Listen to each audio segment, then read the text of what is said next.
I'm going to show you how I like to mount polarizing beam splitter cubes. So often in the lab, we use a combination of polarizing beam splitter cubes and a half wave plate to make a variable beam splitter for lasers. And in particular, if you look over here at the beginnings of the breadboard that Booker, who's filming this video, is building to distribute our laser light to our magneto-optical trap, you'll see that there are a few examples of that kind of setup.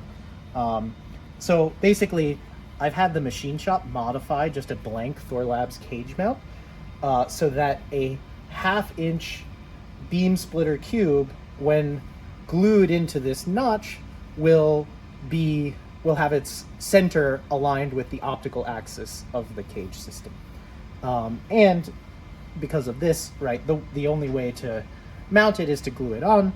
And I typically use just 5-minute epoxy for that. That kind of has the advantage that if you someday really must take the beam splitter cube off, then you can do so by heating it up and just pulling the beam splitter cube off. Of course, that is a lot easier if you use very little glue, which will be part of the trick here. So this is just regular old 5-minute epoxy. I like to stir it with just the end of one of these giant Q-tips. Always make sure to stir it up really good so that you're sure that it's actually going to set. And then another trick is don't throw this away until it's actually set, so that you can and you don't actually have to stress test your glued optic. You can just make sure that this gets hard. So, okay, then we've got our mixed epoxy. I usually just break one of these to make a tiny little application tool. And then do we have our, oh yeah, we need a beam splitter. Probably I should have gotten this already before mixing the epoxy, but we have a few minutes. So these are custom beam splitter cubes that were made by Lens Optics in Germany, specifically for our wavelengths of interest. And it's also good to make sure that the dot, which indicates what side the coating is on, is visible. So make sure that's on top. And then I also use gloves, typically when handling bare optics, and also 5-minute epoxy.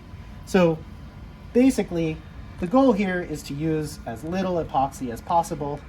So I just dab a little dot here, and then I'm gonna just apply pretty much as small a drop as I can to the corner, almost.